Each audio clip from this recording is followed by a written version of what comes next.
Hello and welcome to the Costing and Pricing Learning Program. My name is David Gilchrist and I'm the Director of the Curtin University's Not-for-Profit Initiative. I will be presenting a series of webinars as part of the Costing and Pricing Learning Program, and this is Webinar 1, which is an introduction to the learning program itself. In this webinar, we will have a look at the materials that are available and forming the Costing and Pricing Learning Program. We'll have a look at some of the elements associated with navigating between those materials, and we'll also have a look at some of the other aspects associated with this program, including in relation to copyright. So this particular webinar is really focused on identifying what's in the Costing and Pricing Learning Program and giving you some pointers as to how you might use the program. Particularly though, it's important to note that these webinars are intended really to be tasters of specific topics and to allow you to step off from the webinar into the materials with a bit of knowledge about the kinds of issues that you might want to be learning about, how you might approach costing and pricing in your organisation, and how you might approach the materials. As such, these webinars are relatively short, very focused, and due to the medium of presenting over this way, they tend to look at specific topics in some detail, but rely on the broader use of the Costing and Pricing Learning Program materials to be able to help you to look at the full extent and nuances of each of the topics dealt with. First and foremost though, I would like to discuss copyright in relation to these materials. All of these materials are copyright to National Disability Services, NDIS, and Curtin University. However, all of the materials are provided as open source. In other words, the materials are available to be used by anyone, both from a commercial perspective, a personal use perspective, or organisationally or across organisations. You're able to use the seminars, the webinars, commercially, and you're allowed to use the materials to present commercially, to hire a trainer to present some of the materials, and so on. All of those things are absolutely fine. What is not able to be done under the copyright arrangements is that you're not able to disaggregate the materials. In other words, when you use the materials, you're not able to take specific slides or specific models and ideas out of those slides and use them elsewhere by themselves. You're also needing to retain the logos, colours and graphics, particularly making sure that you attribute the development of these materials both to National Disability Services, NDIS, and Curtin University. So it's important that you maintain those logos, colours and so on. Finally, the notes must be retained as well. So where, for instance, in the seminars there are slides, there are also notes to those slides provided, then the aggregate of that material constitutes the seminar itself, and that cannot be disaggregated. So in other words, those notes must be retained. Remember, where you're using any of these materials for a private presentation, whether commercially or otherwise, Curtin Not-for-Profit Initiative and NDIS must be acknowledged as the authors, owners and copyright holders of these materials. Let's just have a brief look at the overview or the objectives of the Costing and Pricing Learning Program. This is, of course, a professional development learning course. It's been developed in order to support the disability services sector to better understand their financial operations in order to maintain and build their financial stability. Its catalyst was the establishment of the NDIS, of course. However, the course of materials is designed to build skills focused on costing and pricing rather than purely to meet the NDIS as it stands at the moment. This is a really important issue. The NDIS is still developing and will likely change, but more importantly, it's not just the NDIS that triggers the need for costing and pricing. It is in fact financial sustainability and ongoing capacity of your organisation to provide services that triggers that need. So wherever there's an individualised funding / person-centred care policy in place in relation to funding arrangements for human services, costing and pricing is going to be critical. Having said that, of course, NDIS is central to this process. It's central to the needs of each disability service provider, and so of course we continually return to the NDIS when we look at examples and processes associated with costing and pricing. The central theme of the program, though, is the idea that organisations need to cost and price in order to arrive at what we call a target price. That is, the price they would charge to ensure full cost recovery and financial sustainability going forward.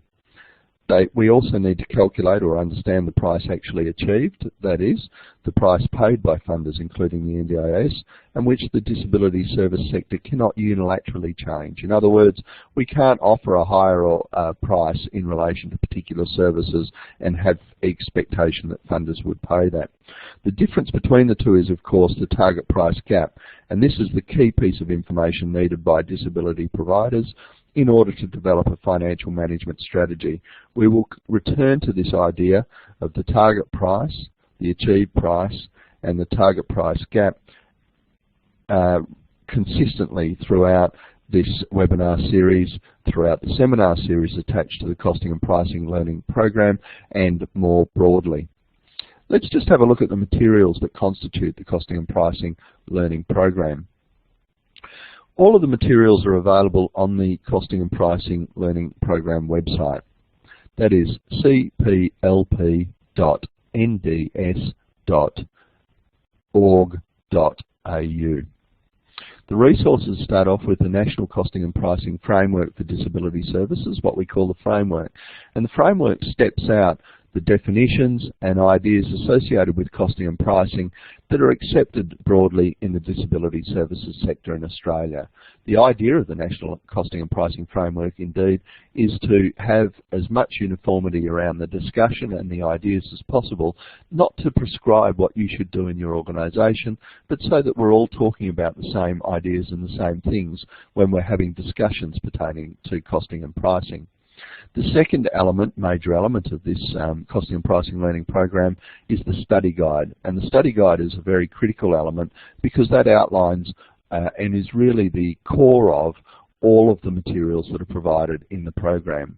The study guide constitutes discussion pertaining to all of the elements of costing and pricing, how to go about it, the risk, governance, and so on and so forth.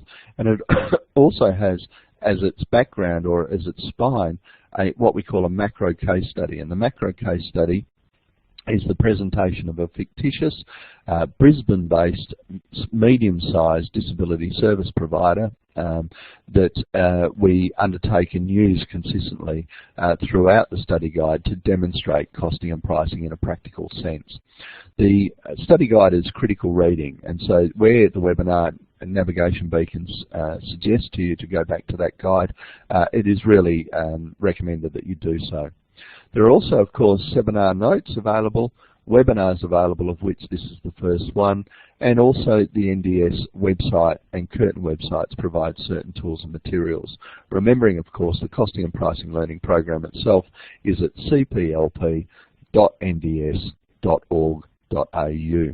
The final two elements that are mentioned on this particular slide are the NDS Curtin Costing and Pricing Tool and the NDS Curtin Costing and Pricing Tool User Manual. The NDS Curtin Costing and Pricing Tool is available from the Costing and Pricing Learning website as well as the Curtin website, and relates to or provides a Excel model for costing and pricing for small to medium organisations. Larger organisations might pick up aspects of the tool that they would find useful, but it's unlikely that large and complex organisations would use the tool. It's very much focused on small, medium organisations.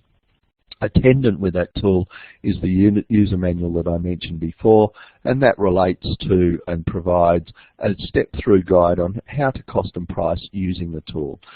In combination with the study guide and the costing and pricing framework, the tool is very useful, as is the manual, for costing and pricing in a practical sense for small, medium organisations. How might you use these resources?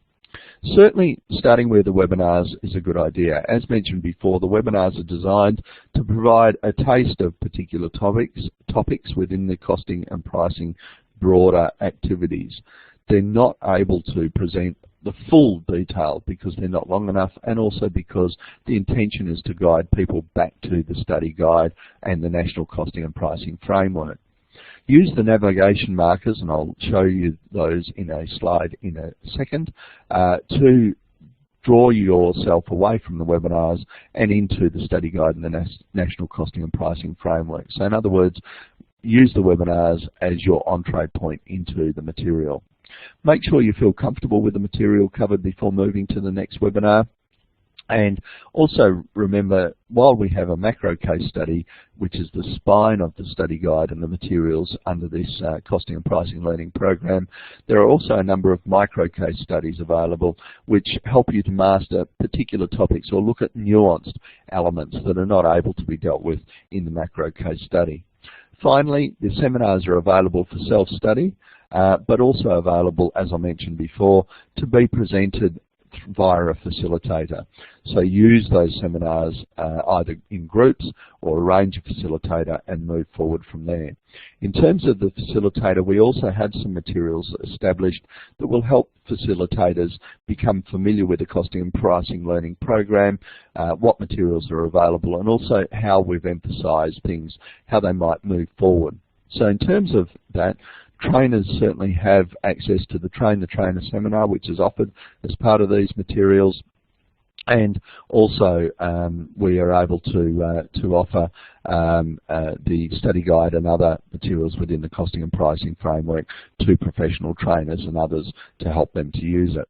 Remembering though that the logo's colour schema and attributions, that is the recognition of the contribution of NDIS and the Curtin Not-for-Profit Initiative, must be retained. Those Train the Trainer seminars are available on the website, and some are being presented in person, face-to-face, around the country where we can. That concludes this webinar. Sorry, it doesn't conclude this webinar. The navigation between resources, just very quickly, is quite clear. You can see those navigation markers at the bottom of the slide. SG standing for Study Guide, NF standing for National Framework. They're the navigation markers that are peppered throughout the webinars to help you to find your way through the materials. Okay, that does conclude the webinar now, and so the next webinar is Introduction to Costing and Pricing. So we will be looking at an overview of costing and pricing in webinar 2. In the meantime, we're very happy to have any communications at the Curtin Not-for-Profit Initiative in relation to any queries that you might have, in relation to any comments you might have, or where you might suggest even further materials or further topics for us to look at as we go through the webinar program. So don't hesitate to contact us. We'd be very keen to speak with you, and in the meantime, I look forward to talking to you soon.